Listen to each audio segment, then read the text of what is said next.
O governador Romeu Zema está em Brasília nesta quarta-feira para uma reunião com a bancada federal mineira para discutir vetos do presidente Lula ao PROPAG, que é o programa de renegociação da dívida dos estados com a União. Governador, muito obrigada. Seja bem-vindo ao estúdio da Itatiaia aqui em Brasília, a primeira visita do senhor que era aguardada. Bom dia, Dilene, um prazer estar aqui, parabéns pelas novas instalações, uma satisfação muito grande estar com você novamente aqui na Casa Nova. A satisfação é toda nossa, seja bem-vindo sempre. Governador, essa reunião do senhor com a bancada federal mineira, quais são os pontos de vetos do presidente Lula que o governo de Minas defende que sejam derrubados no Congresso Nacional? Bom, Dilene, vale lembrar que o PROPAG foi proposto pelo senador Rodrigo Pacheco, a quem Minas Gerais é muito grata. E nós temos 8 vetos do presidente Lula. Desses 8, 3 precisariam cair. Os demais não afetam muito os estados. E nós temos de lembrar que esses vetos estão dificultando a vida não só de Minas, como de outros estados também. Nós temos 3 vetos que nós vamos apresentar aqui para a bancada, que precisariam cair. Um deles diz respeito à questão das garantias da União. No regime de recuperação fiscal, a União dá essa garantia aos empréstimos de Minas. No PROPAG foi retirado. Então, está dando com uma mão e tirando com a outra. Um outro veto é com relação ao Fundo Nacional de Desenvolvimento Regional, que nós e todos os estados queremos que seja incluído, porque poderia usar esse saldo para quitar dívida e ele ficou de fora. E o outro ponto é com relação a despesas com pessoal, em que o PROPAG ficou, com essa queda do veto, ficou extremamente restritivo. Nós temos necessidade de repor quadros da Polícia Civil, da Polícia Militar e estamos enfrentando dificuldades. Então são esses 3 vetos que nós queremos estar passando aqui para a bancada e estamos confiantes. Há uma coordenação entre os estados, porque 15 dos 53 deputados federais mineiros vão participar dessa reunião, inclusive são de vários partidos, mas é 1/3 da bancada. O senhor acredita que os governadores vão conseguir mobilizar os parlamentares para derrubar o veto do presidente Lula, considerando que Luiz Fernando Faria, que é o coordenador da bancada, não deve participar desse debate? Estamos confiantes, tivemos uma reunião no Rio de Janeiro há cerca de 90 dias atrás, dos governadores envolvidos, eu, governador de Goiás, governador do Rio Grande do Sul e governador do Rio de Janeiro. Inclusive o governador do Rio de Janeiro, Cláudio Castro, está aqui hoje e deverá estar participando da reunião também. Então vocês acreditam que devem conseguir a derrubada desses vetos? Sim, estamos confiantes. Para quando? Então, está pautado para ser votado dia 19, mas segundo informações que eu já tive, deverá ser adiado para julho, devido a questões de termos aí um campeonato de futebol, festas de São João, São Pedro, então muito provavelmente será em julho. Então deve ser nos próximos 30 dias. Governador, amanhã o presidente Lula estará em Minas Gerais para fazer anúncios da repactuação do rompimento da barragem em Mariana. O senhor participa dessas agendas e qual que é a avaliação que o senhor faz do resultado final depois de tantos anos para um acordo? Dilene, eu não participarei. Primeiro eu já tinha agendas pré-agendadas, difíceis de mudar, e segundo, os eventos do presidente Lula em Minas têm sido eventos de torcida. Então, escolhem a dedo quem vai participar, e se você não for daquele grupo, muito provavelmente você seria vaiado ali, como já deu para perceber em outras ocasiões. Então o senhor não vai para não ser vaiado? Não estarei indo. E também tem uma questão de está acontecendo com frequência investimentos que nós levamos para Minas Gerais. O governo federal se apropria da pauta. Como eles têm ascendência sobre o anúncio, sobre o cerimonial, nós muitas vezes atraímos investimentos de porte. Lembrando que nós vamos completar agora 500 bilhões de investimentos atraídos, 500 bilhões. É um número que faz diferença em qualquer país do mundo, imagine num estado. E vamos também estar ultrapassando a barreira de 1 milhão de empregos formais. E são projetos que muitas vezes o nosso Investe Minas, a nossa Secretaria de Desenvolvimento Econômico, fica 1 ano, 2 anos envolvido para que se viabilize. E quando a empresa fala que vai anunciar, o governo federal costuma ir e aparecer e falar que foi o pai da criança. Roubando a paternidade, é isso? De certa forma, sim. Então, isso tem acontecido com frequência e como Minas é um dos estados que mais atrai investimentos, parece que acaba ficando mais visível. Então, o motivo tem sido esse. Qual foi a última vez que aconteceu? E nesse acordo de Mariana, o que é uma militância, o que era uma reivindicação do governo de Minas e que o governo federal vai anunciar como sendo dele? Então, o acordo de Mariana, ele só está em vigor hoje porque nós tivemos o acordo de Brumadinho antes, Edilene.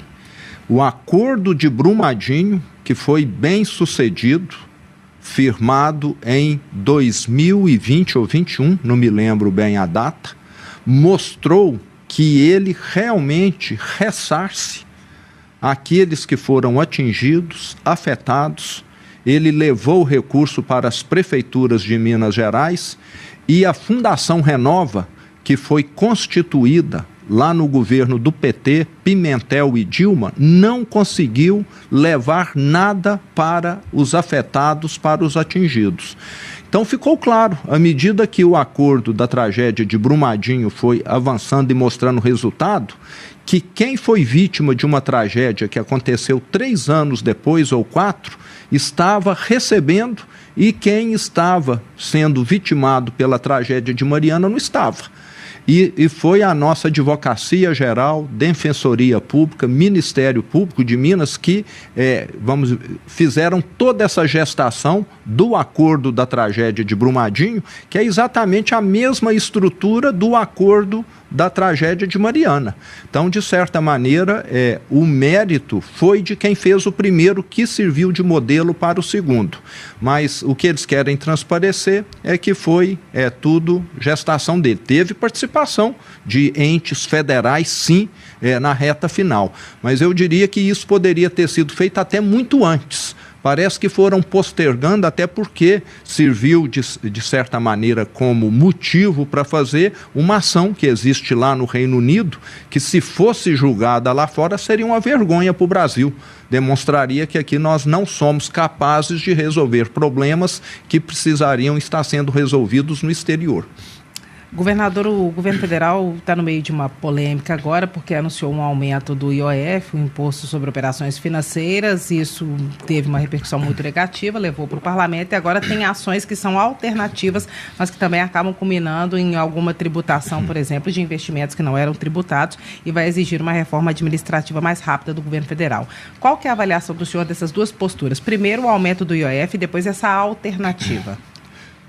Sou contrário aos dois. Eu sempre sou favorável a reduzir as despesas e o custo do Estado. Lá em Minas Gerais, você acompanhou, eram 21 secretarias, nós reduzimos para 14. Entre cargos na administração direta, autarquias e estatais, reduzimos mais de 50 mil. É dessa maneira que tem de fazer gestão. Ficar na gastança, contratando, multiplicando ministérios e mandando a conta para o brasileiro tem limite, nós já ultrapassamos esse limite. O ex-presidente Jair Bolsonaro prestou depoimento no Supremo Tribunal Federal nesta terça-feira, assim como outros réus nesse processo da tentativa de golpe. Qual que é a avaliação do senhor desse processo inteiro e do próximo passo, que deve ser de fato o julgamento do ex-presidente? Tilene, eu tive 2 dias, a segunda e a terça-feira, com compromissos até tarde da noite. Na segunda-feira nós tivemos o evento de comemoração dos 250 anos da nossa Polícia Militar e ontem o lançamento da Mega Leite, a abertura da maior feira de leite, laticínios da América Latina. Então, acabei chegando em casa muito tarde nesses 2 dias. Não me atualizei muito, mas fico satisfeito de ver a Justiça do Brasil funcionando, com direito à ampla defesa e que se escutem todas as partes. Mas eu sempre sou favorável à tese, Odilene, que nós temos de olhar para frente. Muitas vezes parece haver uma certa perseguição política a adversários, né? E parece que nós temos tanto temas importantes no Brasil para lidarmos, que diz respeito ao futuro, tantas decisões que dependem do Supremo e muitas vezes nós ficamos aí, vamos dizer, olhando questões pequenas porque quem está envolvido ali é um adversário político. Muitos aliados do ex-presidente Jair Bolsonaro acreditam que no final desse processo ele será condenado e será preso, mas não porque é culpado, por perseguição política. Qual que é a avaliação do senhor? Eu concordo também. E nós já tivemos no Brasil anistias no passado por questões muito mais graves e acho que nós tínhamos de resolver isso e olhar para frente. Agora, o ex-presidente Jair Bolsonaro falou em eleições, fez uma brincadeira com Alexandre de Moraes durante o depoimento e convidou ele para ser vice em 2026, considerando que seria o candidato à presidência da República. Para 2026, como é que está a conversa do senhor com o ex-presidente Jair Bolsonaro? O senhor pode ser de fato o vice na chapa? O senhor vai ser candidato ao Senado? Essa vaga fica reservada para o Marcelo Aro? Como é que fica essa composição? E o Matheus Simões, é de fato cabeça de chapa ou tem chance com o Cleitinho? Como é que vai ser isso? Primeiro, Dilene, está tudo muito longe, mas falando de Minas, o Matheus Simões é meu braço direito, tem sido uma peça importantíssima no governo do estado e terá todo o apoio meu. E com relação a Brasil, você sabe que eu não sou um político de carteirinha, né? Não sou um político profissional. Eu fui eleito em 2018 para contribuir com Minas Gerais. Venho da iniciativa privada e nós mostramos que é possível fazer uma política diferente, com transparência, com resultados que estão mais do que visíveis lá em Minas Gerais, tanto é que fui reeleito com uma boa margem de votos. E o que eu quero, Odilene, é que o Brasil dê certo. E nós estamos mostrando em Minas que existe um caminho diferente, um caminho com menos politicagem, um caminho com mais decisões técnicas, um caminho que melhora a vida das pessoas. E são muitas frentes, melhoramos a educação, melhoramos segurança pública, melhoramos saúde, e eu sempre falo que o melhor ainda está pela frente. As grandes entregas, Dilene, agora que vão acontecer nessa reta final do meu mandato. Porque que vai ter? Nós vamos entregar os hospitais regionais, já iniciamos a obra da linha 2 do metrô, que já está em pleno andamento, já fizemos a concessão do Rodoanel Metropolitano, que vai começar as obras agora no segundo semestre, vamos ter o lançamento, o início das obras também da duplicação para Brumadinho e para Ouro Preto, a partir de Belo Horizonte. Então, tudo isso vai acontecer. E com um detalhe importantíssimo, Dilene, tudo isso com dinheiro reservado para execução. Entendeu? Eu recebi um cemitério de obras inacabadas, vandalizadas, e vou entregar um canteiro de obras em andamento e falando, o dinheiro está ali para concluir. Então, a situação totalmente inversa. Então, o que nós precisamos são de projetos de longo prazo, estruturantes, e é o que nós temos feito em Minas. E o senhor acha que isso coloca o Matheus Simões na frente na corrida, considerando que ele é o vice do senhor? Com toda certeza. E ele é uma pessoa de extrema competência e capacidade. O senhor aceitaria ser vice numa chapa indicada pelo ex-presidente Jair Bolsonaro? O senhor acha que a composição vai ser com os governadores? O que o senhor está pensando e conversando sobre isso? Dilene, até hoje o meu histórico de vida foi montar times. Na empresa, eu montei uma diretoria que fez com que a empresa saísse, num período aí de 30 anos, de 4 lojas para 470 lojas. E num governo montei também uma equipe que eu acho que você conhece a maior parte. Então, eu estou muito mais a montar time do que ser parte do time, entendeu? Eu gosto mais de estar motivando as pessoas, estar desenvolvendo, extraindo o melhor de cada um. E o senhor se vê concorrendo ao Executivo ou o senhor se vê concorrendo ao Legislativo, Senado, por exemplo? Eu não tenho muita paciência para debate, para ficar ali discutindo, não. Eu sou mais de pegar o carro, pegar a botina e ver o que está acontecendo no chão de fábrica mesmo. Então o senhor é, de fato, um pretenso candidato à presidência da República? Eu sou um candidato executivo, exatamente. Agora, governador, o senhor tem recebido algumas críticas em Minas dizendo que o senhor está fazendo mais campanha do que governando. Eu queria saber o que o senhor acha disso, se o espaço que o senhor está deixando é justamente para a visibilidade do Matheus Simões, o senhor está se dedicando a uma outra parte, se tem também o interesse em nacionalização do nome, o que está acontecendo? Gilene, eu acho que quem fala, acho que não acompanha muito a minha agenda. Eu gostaria que se eles respondessem se algum governador de Minas que me antecedeu já esteve na metade das cidades que eu fui. Eu já fui em mais de 415 cidades diferentes. Muitas vezes eu vou numa cidade e pergunto quem foi o último governador que esteve lá, eu escuto Francilino Pereira. O Francilino foi um que rodou muito, sabe? Já escutei o último governador que teve aqui foi o Magalhães Pinto. Já escutei o último governador que teve aqui foi o Juscelino Kubitschek. E olha que isso é numa época que não tinha estradas. Então me parece que os últimos governadores de Minas não gostavam muito de estar no interior. E no interior é onde residem 4 de cada 5 mineiros do estado. Então, talvez eles não estejam acompanhando a minha agenda. E nós estamos mostrando que temos muitas entregas. O cemitério de obras inacabado vai acabar até o fim da minha gestão. As 90 UBSs, acho que já entregamos 88 que eu recebi inacabada, abandonadas pelo governo do PT, depredadas, nem cercar foram capazes, os hospitais regionais em andamento. Então, tenho muitas agendas em Minas, mas talvez quem não vai no chão de fábrica não sabe que eu estou lá. Só para a gente terminar, aproveitando que o senhor falou, porque eu sei que o tempo do senhor está apertado, o senhor falou em rodovias, a Justiça deu um prazo de 5 dias para o governo de Minas fazer uma conciliação em relação às concessões e pedágios no vetor norte. A posição do governo mudou desde o início, como é que vai ser a postura para a conciliação?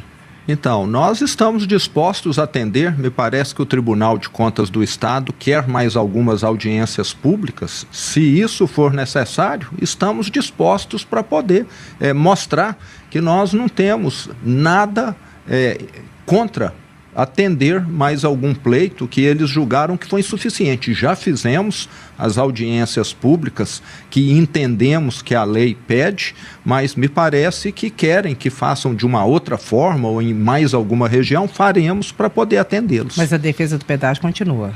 Sim, e lembrando que o pedágio está atendendo de maneira satisfatória, foi muito bem debatido isso.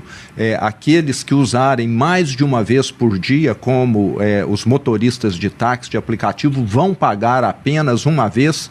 Aqueles que usam sempre terão um desconto. O transporte coletivo isento de cobrança. Então, todas essas questões que foram colocadas foram atendidas. E quem conhece o vetor norte sabe que se nós não tivermos obras viárias ali, esse vetor, que cresceu muito nos últimos anos e que hoje está congestionado, vai simplesmente parar de crescer. Nós queremos o melhor para Minas Gerais. Muita gente fala, quando eu vou em São Paulo, eu fico encantado com as rodovias, todas com pedágio. Governador, o senhor deu 2 declarações ao longo dos últimos dias que provocaram um pouco de polêmica. Uma relacionada à ditadura e a outra relacionada a moradores em situação de rua. Eu queria saber se depois dessa repercussão o senhor queria retocar alguma dessas colocações ou se o senhor mantém a posição. Não, eu mantenho. Nós tivemos um regime militar duro no Brasil, que, vale lembrar, teve embate de ambas as partes, E tínhamos naquela época grupos terroristas, de esquerdas fortemente armados que assassinaram e sequestraram e que tiveram anistia. E com relação a moradores de rua, eu acho... A posição do senhor, então, que foi uma revolução, não foi ditadura, é isso? Não, a minha posição foi um regime, que foi um regime militar forte, Então, concordo, houve excesso de ambas as partes. E eu reforço aqui que eu sou contra qualquer tipo de regime autoritário. Sou contra, eu sou um democrata e sou a favor da democracia. Então tem que ficar muito claro isso, viu, Dilene? E com relação a moradores de rua, eu acho que o brasileiro está ficando cansado desse estilo de vida, Muitas pessoas moram ali, não é porque não tem aonde se abrigar, não é porque a prefeitura não tem um albergue, é por opção própria. Só que eles estão esquecendo que eles estão prejudicando a vida de milhares de pessoas. Eu vi matéria agora de morador de rua que atacou uma mãe com 3 crianças lá no Rio de Janeiro. E isso está virando um estilo de vida. Parece que no Brasil o que é errado está crescendo, A criminalidade crescendo, os criminosos tendo uma idolatria por parte dos jovens, Morador de rua virou esse estilo de vida, né? Parece que alguém, eu vou morar aqui, vou me apropriar dessa calçada, desse canto. Só que é lugar público. Nós temos hoje, na maioria das prefeituras do Brasil, albergues, locais para essas pessoas irem dormir com mais conforto, com mais segurança, tomar banho. E, na minha opinião, deveríamos ter, sim, uma lei que falasse: é proibido dormir na rua, desde que haja um lugar para onde você possa colocar essa pessoa. Você não pode montar uma barraca na rua e ficar ali vendendo, você não pode deixar seu carro em cima da calçada, impedindo o livre trânsito de pedestres. E por que morador de rua, que além de ficar atrapalhando, muitas vezes faz ali as suas necessidades, prejudicando quem tem comércio, quem trabalha, quem mora e muitas vezes assaltando, vendendo drogas. Então está virando um problema sério no Brasil, mas sempre levando em conta a questão de direitos humanos, né? Mas a pessoa teria de ser retirada. Rua é lugar de transitar pedestres, é lugar de comércio, é lugar de quem mora, chegar e sair, e não você ficar desviando de quem se apropriou indevidamente. Agora, governador, para terminar, porque nosso tempo está acabando mesmo, o Eric está ali fora falando que o nosso tempo está se esgotando, da comunicação do senhor. Em relação ao Propag, tem alguma chance, se esses vetos não forem derrubados, ou se o BNDES não fizer a avaliação dos bens que devem ser entregues para a federalização, de o governo não aderir? E se o governo optar por isso e ficar na RRF, no regime de recuperação fiscal, pode ter algum problema futuramente um próximo governador? Dilene, para mim, que tenho só mais 1 ano e meio de gestão pela frente, ficar no RRF até melhor. Eu vou estar pagando menos para o governo federal nesse curto prazo de 1 ano e meio. Agora, para Minas Gerais, a solução definitiva é aderir ao Propag. Se o BNDES não conseguir avaliar os imóveis no prazo do Propag, nós vamos ter de ver uma prorrogação do Propag. Como que você oferece um plano em que o prazo de análise daquilo que o plano prevê é muito maior do que o limite de adesão ao plano? É você falar para alguém que quer a casa própria: eu tenho um plano excepcional aqui, mas vence dia 30 desse mês. Se você trouxer o seu cadastro hoje, eu vou levar 6 meses para avaliar, mas a proposta só vale até o dia 30. Então, ficou, de certa maneira, alguma coisa totalmente controversa aí no caso, entende? Então nós vamos ter de ver, porque se o BNDES pedir um prazo maior do que a data limite do Propag, é como se o Propag não existisse. Governador, muito obrigada pela entrevista, pela visita à Rádio Itatiaia. Da agenda do senhor hoje tem mais coisas? O senhor volta em Brasília em breve? O que nós temos de novidade? Não, hoje a agenda aqui é só essa, a questão dos vetos. Muito obrigada pela entrevista. Eu é que agradeço, um prazer estar aqui com você. Governador Romeu Zema, em entrevista exclusiva a Itatiaia, aqui no estúdio de Brasília.